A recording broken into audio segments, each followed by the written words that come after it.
আসসালামু আলাইকুম রহমতুল্লাহ।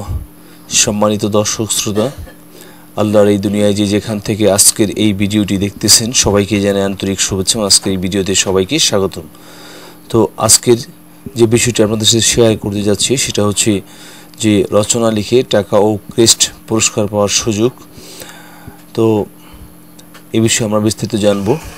জাতীয় প্রবাসী দিবস ও আন্তর্জাতিক অভিবাসী দিবস উপলক্ষে প্রবাসী কল্যাণ ও বৈদেশিক কর্মসংস্থান মন্ত্রণালয়ের অধীন Bangladesh overseas employment and services limited অর্থাৎ বিএসএল কলেজ ও বিশ্ববিদ্যালয় শিক্ষার্থীদের জন্য রচনা প্রতিযোগিতার আয়োজন করেছে।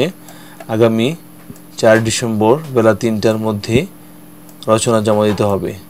রচনা প্রতিযোগিতা দুটি গ্রুপে অনুষ্ঠিত হবে। ক গ্রুপ একাদশ দ্বাদশ বা সমমান শ্রেণীর শিক্ষার্থীদের জন্য প্রযোজ্য, আর খ গ্রুপ বিশ্ববিদ্যালয় অনার্স মাস্টার্স সমমান শ্রেণীতে অধ্যয়নরত শিক্ষার্থীদের জন্য প্রযোজ্য। ক গ্রুপের জন্য রচনার বিষয় দক্ষতা ও অভিভাষণ, বৈশ্বিক প্রেক্ষাপটে বাংলাদেশের সম্ভাবনা, এবং খ গ্রুপের জন্য রচনার বিষয় রেমিটেন্স, জাতীয় অর্থনৈতিক প্রবৃদ্ধির টেকসই চালিকা শক্তি। ক গ্রুপের প্রতিযোগিতায় 1500 শব্দের মধ্যে, খ গ্রুপে 2000 শব্দের মধ্যে রচনা লিখতে হবে।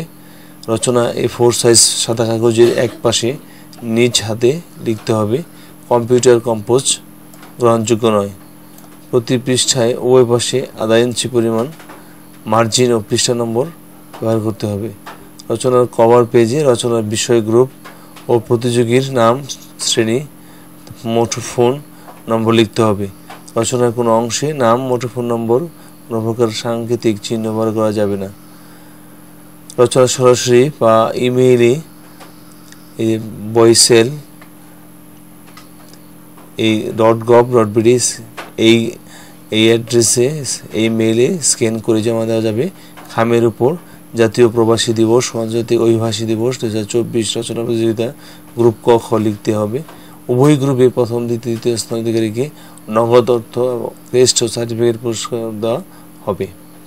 তো সম্মানিত দর্শক, রচনা জমা দেওয়ার ঠিকানা: ব্যবস্থাপনা পরিচালক, Bangladesh overseas employment and services limited, BSL, প্রবাসী কল্যাণ ও বৈদেশিক কর্মসংস্থান মন্ত্রণালয়, প্রবাসী কল্যাণ ভবন, 5 তলা, 7172 Eskaton garden, Ramna, Dhaka 1000। Email info@boisel.gov.bd।